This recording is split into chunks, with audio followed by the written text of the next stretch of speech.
আরে বাবা, কি বিশ্রী রান্না হয়েছে! তরকারিতে কি কোনো জিরে বাটা, আদা বাটা কিছুই দেয়নি নাকি? কই গো রাধুনী ঠাকুর, কোথায় গেলে? এদিকে এসো। বলুন রানীমা। বলছি, তুমি তো রাজবাড়িতে দীর্ঘদিন ধরেই রান্না করছো, কিন্তু ইদানিং তোমার রান্না এত বেস্বাদ লাগছে কেন? সে তো আমি বলতে পারবো না, আমি তো আগের মতনই রান্না করি। ছোট মুখে বড় কথা বলছি, আমি কিছু বলতে চাই রানীমা। এই, তুই আবার পাকামো করতে এসছিস কেন রে? তোকে কি রানীমা ডেকেছেন নাকি? আহ, কি বলতে চাইছে শুনেই দেখি না, বলো। রানীমা, এখন আর রাধুনী ঠাকুর আগের মতো যত্ন নিয়ে রান্না করেন না। রান্নাঘরে পড়ে পড়ে ঘুমোয় আর তাড়াহুড়ো করে কোনো রকমে রান্না করে দেন। একদম বাজে কথা বলবি না। বাজে কথা না রানীমা, শিল নোড়ায় বাটতে ওনার কষ্ট হবে বলে আজকাল রাধুনী ঠাকুর শুধু জিরে ফোড়ন দিয়ে রান্না করেন। এত বেতন দিয়ে তোমাকে রাখা হয় কি এই ফাঁকিবাজির জন্যে? কি মানে ভুল হয়ে গেছে? এর যদি এই ভুল করার ইচ্ছে হয় তাহলে তল্পি তল্পা গুটিয়ে বাড়ি গিয়ে ভুল করো, মনে থাকবে? মনে থাকবে মহারাজ। কি হচ্ছে বলো তো রানী? সকালে বাগানে পায়চারি করছিলাম, দেখি মালি একটা গাছেও জল দেয়নি। এই গরমে জল না পেলে যে গাছপালাগুলো মরে যাবে। সবাইকে এবার মনে হচ্ছে বলে বলে কাজ করাতে হবে।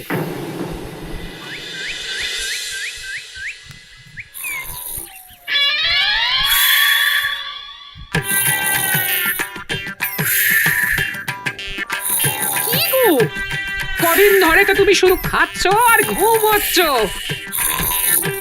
বাজার দোকান কিছুই নেই গো, রাজসভাতেও যাও না, কি যে করি। কি গো দিদা, দাদু আজও ঘুমোচ্ছে? কি বলবো বলতো? আমরা কিছু একটা ব্যবস্থা করছি, দাঁড়াও।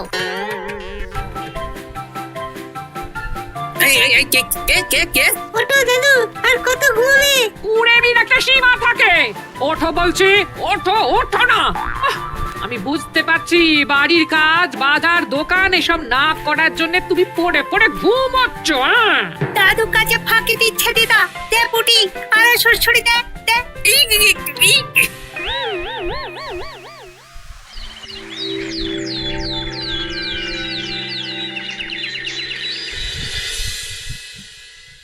মহারাজের শরীর খারাপ না মন খারাপ? মহারাজ এরকম চুপ করে ঘুম মেরে থাকলে তো রাজপাট সব উঠে যাবে। কিছুই বুঝতে পারছি না। মহারাজ আছেন চুপটি করে, নেই যে মুখে শব্দ। ফাঁকি দিলে এবার তাকে করব আমি জব্দ। অনেক শুয়েছি, আর নয়। মহারাজ, কে ফাঁকি দিচ্ছে? আমি তো ফাঁকি দিই না। পণ্ডিত, তুমি দিচ্ছ নাকি ফাঁকি? না না, বৈদ্য। আমি ফাঁকি দিলে সবাই ওই রোগে ভুগে মরে যাবে। আমি তো রোজ সময়ই রাজসভায় আসি, তাহলে আমি বলছি আসল কারণ। রাজবাড়ির রাধুনী ফাঁকি দিচ্ছে, আর 3 দিন ধরে রাজসভায় গোপাল বেপাত্তা। হ্যাঁ, এই গোপাল বেটাই আসল ফাঁকিবাজ। ওকে বরখাস্ত করে দিই। গোপালকে যদি বরখাস্ত করা হয় তাহলে বিপদে আপদে মহারাজের পাশে দাঁড়াবে কে? অসময় মহারাজ বুদ্ধি পাবেন কার কাছে? এই সুযোগ, এই সময় গোপালকে মহারাজের চক্ষুশূল করতে হবে, তাহলে আমি একেবারে জেঁকে বসতে পারবো। মহারাজ, গোপাল ঠিক কতটা ফাঁকিবাজ হয়ে উঠেছে তার কোনো ইয়ত্তা নেই। হ্যাঁ, বলুন তো। বেটা গোপাল কোনোদিন সঠিক সময়ে রাজসভায় আসে না, কোনো দিন তো আসেই না, যেমন আজকেও আসেনি। আর না এলে মহারাজকেও কারণটা জানায় না। আপনাকে সম্মান করা তো দূরের কথা, কোনো ভ্রুক্ষেপই করে না। এটা কিছুটা হলেও মন্ত্রী মশাই ঠিক কথা বলছেন। হ্যাঁ, এ তো একদম সঠিক কথা। ঠিক বলেছ। প্রহরী, প্রহরী, বলুন মহারাজ। তুমি আরেকজনকে সাথে নিয়ে এক্ষুনি গোপালকে তুলে নিয়ে এসো। আচ্ছা মহারাজ। বলি, তুমি আজকেও রাজসভায় কামাই করবে? অর্ধেক দিন কামাই করলে বেতন কাটা যাবে গো। গিন্নিমা, গোপালকে মহারাজ ডাকলেন। ওই দেখো, রাজবাড়ি থেকে প্রহরীও ডাকতে এসেছে। ওহ, মহারাজের আদেশ না শুনলে তোমাকে তুলে নিয়ে যেতে বাধ্য হব। আরে দাঁড়িয়ে দেখছিস কি? তুলে নিয়ে চল। ঠিক বলেছিস, তুই হাত ধর আর আমি পা ধরি। আমরা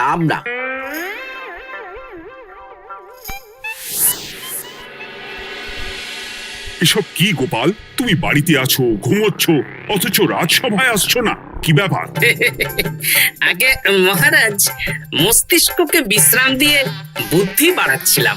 অনেক ব্যবহার হয়েছে তো, তাই একটু বিশ্রাম দরকার আর কি। আমার পুরো রাজসভাটাই ফাঁকিবাজ। আমি সবাইকেই বিদায় করব, আর গোপালকেও। এই সেরেছে, আমি ফাঁকিবাজ নই মহারাজ। আমি খোঁজ নিয়ে দেখেছি, সবাই কম বেশি গায়ে হাওয়া লাগিয়ে ঘুরছে। মহারাজ, আমি তো নদীর পাড়ে বসে শীতল হাওয়া গায়ে লাগাই, তবেই তো ঢেউয়ের মতো আমার ছন্দ আসে। কেউ ফাঁকিবাজ না মহারাজ, আসল ফাঁকিবাজ গোপাল। মহারাজ, আমি যদি দরকারে আপনাকে বুদ্ধি দিয়ে, ফাঁকা সময়ে বিশ্রাম দিয়ে ফাঁকিবাজ হই, তাহলে মন্ত্রী মহা ফাঁকিবাজ। কারণ মন্ত্রীর কাজ রাজাকে বুদ্ধি দেওয়া, তা তিনি করেন না বলেই আমাকে দরকার পড়ে। আমি তো ভাঁড়, আমি শুধু হাসাবো, এটাই আমার কাজ। তাতে কি, সেনাপতিও তো সেনাপ্রধান, ও কি যুদ্ধ করে?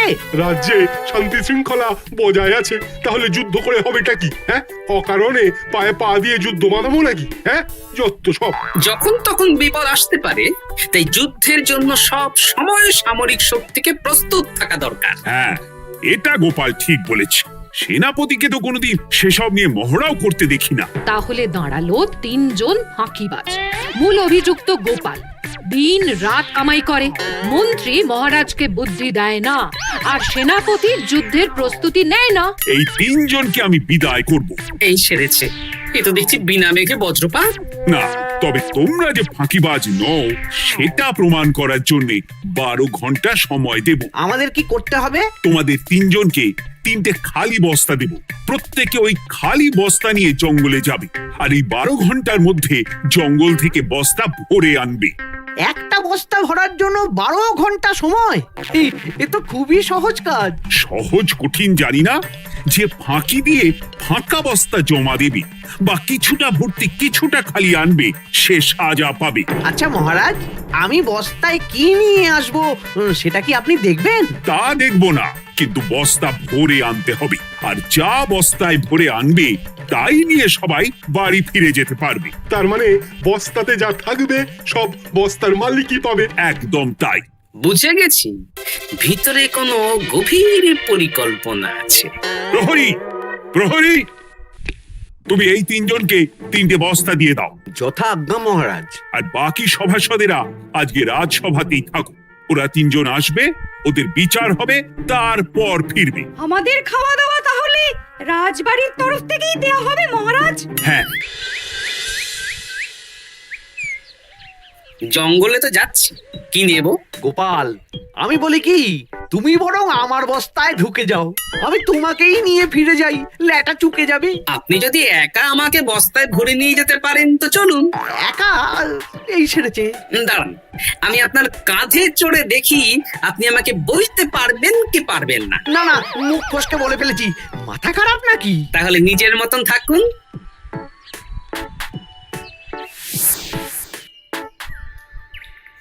এমন কি বা আছে এই জঙ্গলে? আমার কাজে লাগার মতন তো কিছুই দেখতে পাচ্ছি না। ওই তো ওই দিকটা একটু ছায়া আছে বেশ, ওই গাছের নিচে গিয়ে বিশ্রাম নি।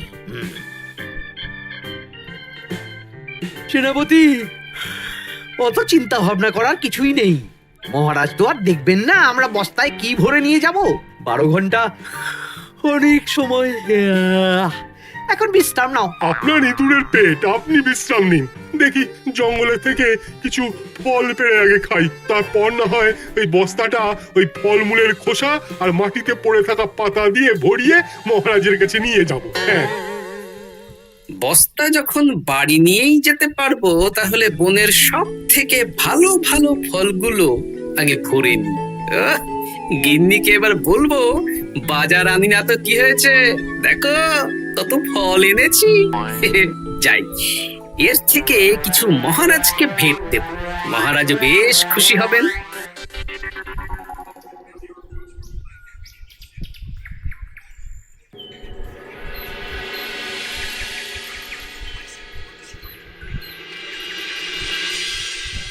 উফ, এই এত বড় জ্বালার মতো পেটখানা নিয়ে এই পেল্লাই গাছে উঠবো কি করে? দূর দূর, আশেপাশে ঢিল পাথরও দেখতে পাচ্ছি না। এই বুড়ো বয়সে হাড়গোড় ভাঙলে সে এক খারাপ ব্যাপার হবে। আরে দূরে ওদিক থেকে আওয়াজ পাওয়া যাচ্ছে, তার মানে এই বনে কেউ এসেছে। ভাই মদন, এই গাছটা ঝড়ে ভেঙে অনেক দিন পড়েছিল, এটা তো নেবই। তুই ওদিকে দেখ, কত মোটা একটা সেগুন গাছ রে। ওই গাছটা নিয়ে গেলে আমরা 1 বছর বসে খেতে পারবো। তাহলে আর দেরি কেন, হাত লাগা। আরে আরে আরে করো কি, এগুলো সব আমাদের মহারাজ কৃষ্ণচন্দ্রের পছন্দের গাছ। ভুলেও এই গাছ কেটে নিয়ে যাওয়ার ভাবনা চিন্তা করো না। আর ওই সেগুন গাছটা তো মহারাজের সবচেয়ে প্রিয়। আরে মহারাজ কি করে জানবে শুনি, এই বনে তো তিনি ভুল করেও আসেন না। এই যে আমি আসি, আমি মহারাজের দূত। তোমরা যদি ভুল করে ওই সেগুন গাছে হাত দাও, তাহলে কিন্তু তোমাদের গর্দান যাবে। এই সেরেছে, কিন্তু আমরা তো কাঠুরিয়া, কাঠ ছাড়া পেট চালাবো কি করে? সে তোমাদের ব্যবস্থা তোমরা করো, অন্য অনেক কাজ আছে। এই সামনের গাছটা মরে পড়ে আছে, এটার কাঠ আমরা নিয়ে যেতে পারবো তো? তা পারবে, এতে অত চিন্তার ব্যাপার নেই। গোপাল আছে যখন, তখন এই রাজ্যের কেউ মুশকিলে থাকবেই না। শুধু তোমাদের একটা কাজ করতে হবে। কি কাজ? এই নাও বস্তা। আমার জন্য এই জঙ্গল থেকে টাটকা বিভিন্ন ফল পেড়ে এই বস্তা ভরে দাও, তাহলে মহারাজকে আর তোমাদের কথা বলবো না, বুঝলে? আর তোমাদের যাতে রাজবাড়িতে কোনো কাজ হয় সেই নিয়ে মহারাজের কাছে সুপারিশও করব, কেমন? বেশ বেশ, তুমি তাহলে এখন এখানে বিশ্রাম করো, আমরা তোমার বস্তা ভরে ফল নিয়ে আসছি। ঠিক আছে, আমি তোমাদের কুঠার পাহারা দিচ্ছি, তোমরা ভালো তরতাজা ফল বস্তায় ভরে নিয়ে এসো।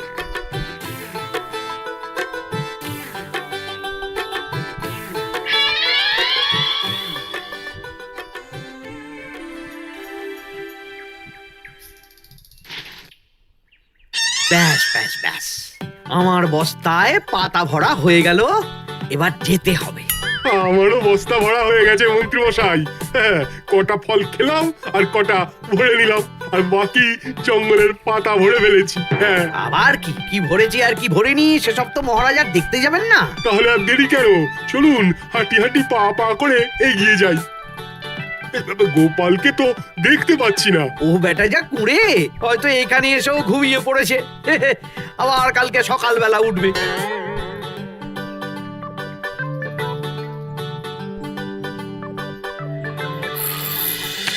এই যে ভাইয়া, এই যে হ্যাঁ, কে কে? আমরা। ও বলো, বস্তা ভরে এনেছো? হ্যাঁ, ভরে এনেছি। তাহলে চলো রাজসভায় যাই, তোমাদের একেবারে মহারাজের সাথে পরিচয়ও করিয়ে দেবো, আর কাজের ব্যাপারেও বলবো। চলুন। চলো চলো চলো।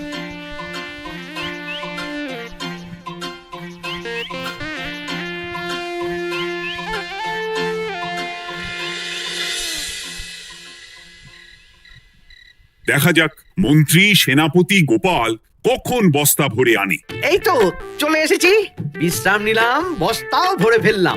এই দেখুন মহারাজ, আমিও বস্তা ভরে এনেছি। বাহ, তোমাদের বস্তা দেখে তো মনে হচ্ছে খুব হালকা। হ্যাঁ, আপনি যখন আমাদের বস্তা ভরে কি এনেছি সেটা দেখবেন না, তখন অত খাটাখাটনি করে কি লাভ মহারাজ? কিন্তু গোপালের এখনো অব্দি দেখা নেই, ও কি সোনা গয়না ভরে আনছে? গোপাল যা কুঁড়ে আর ঘুমকাতুরে, হয়তো জঙ্গলেও ঘুমিয়েই পড়েছে।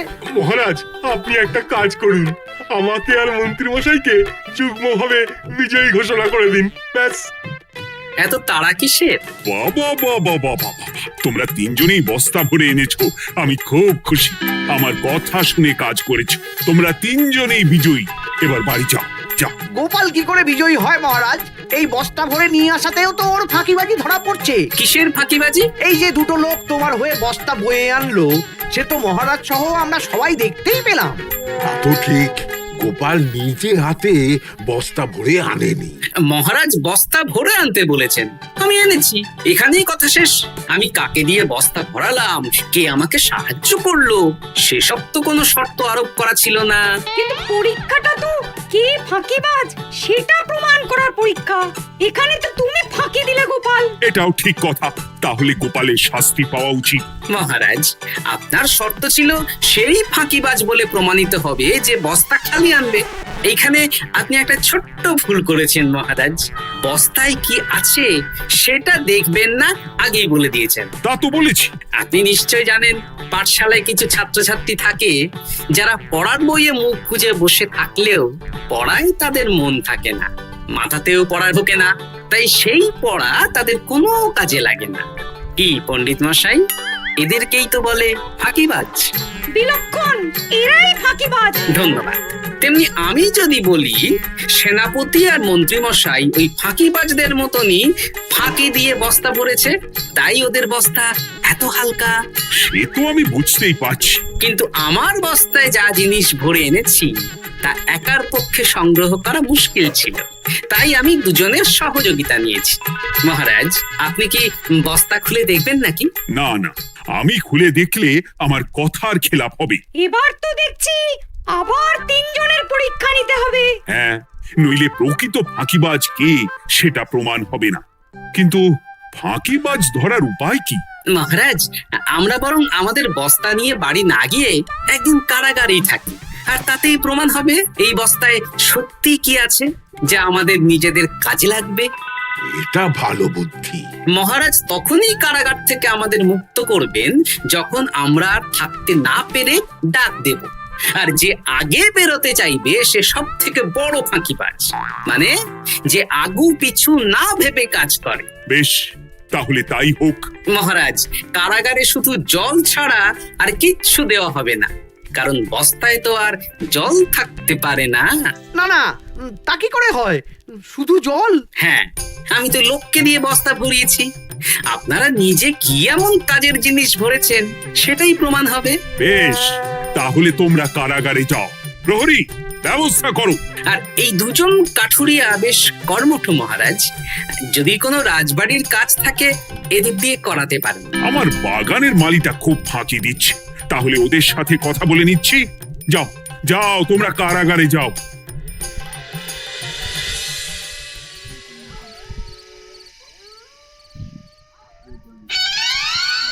ওরে বাবারে, কি খিদে খিদে পাচ্ছে রে। দেখি বস্তায় কি আছে দেখি।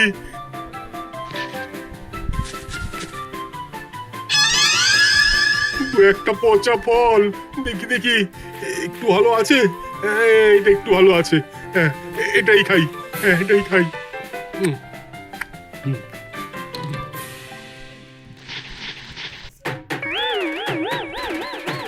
আমি তো শুধু পাতা ভরেছি। কি সেরেছি? আমাকে কি জল খেয়েই কাটাতে হবে? এবার আমি দেখি। টাটকা ফল আর জল, আমার কাছে যা ফল আছে এগুলো খেয়ে আরাম করে 5-6 দিন কেটে যাবে। ও গোপাল, আমাকেও কটা ফল দাও না গো। ও গোপাল, আপনি এখান থেকে উঠুন, অন্য বাগানে ফুল হয়ে ফুটুন। ফল খাবেন? এখন কর্মফল ভোগ করুন। ওরে বাবা, জল খেয়ে আর কতক্ষণ কাটাবো?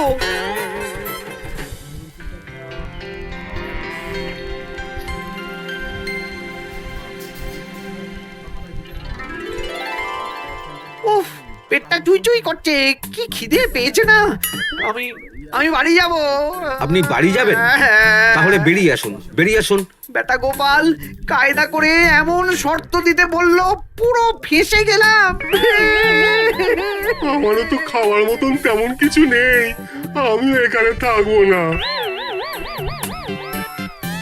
আমি এখানেই আছি, ফল খাবো, জল খাবো, আর প্রকৃতির ডাক এলে একটু বাইরে যাব।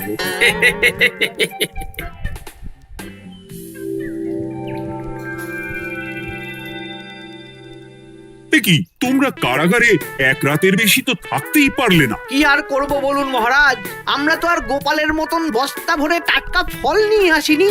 বেটা গোপাল আমাদের দেখিয়ে দেখিয়ে ফল খাচ্ছিল, ওতে আমাদের খিদে আরো বেড়ে যাচ্ছিল। তাহলে এরা দুজনে তো হার মেনে নিল। গোপাল কি করছে? গোপাল খাচ্ছে আর ঘুমোচ্ছে। ওকেও নিয়ে এসো। আচ্ছা মহারাজ। একই মহারাজ, আমার তো এখনো বাইরে আসার ইচ্ছে হয়নি। কি আর করা যাবে, ওরা হার মেনে নিয়েছে, তার মানে তুমি জয়ী হয়ে গেলে গোপাল। আমার বস্তায় ভরে অনেক ফল এনেছিলাম, এখনো অনেক আছে। আপনি তাহলে বাকি ফলগুলো নিয়ে নিন। তাহলে তো এটাই প্রমাণ হলো গোপাল কাজের সময় ফাঁকিবাজি দেয় না, শুধু বুদ্ধি বাড়ানোর জন্য একটু বেশি ঘুমোয়।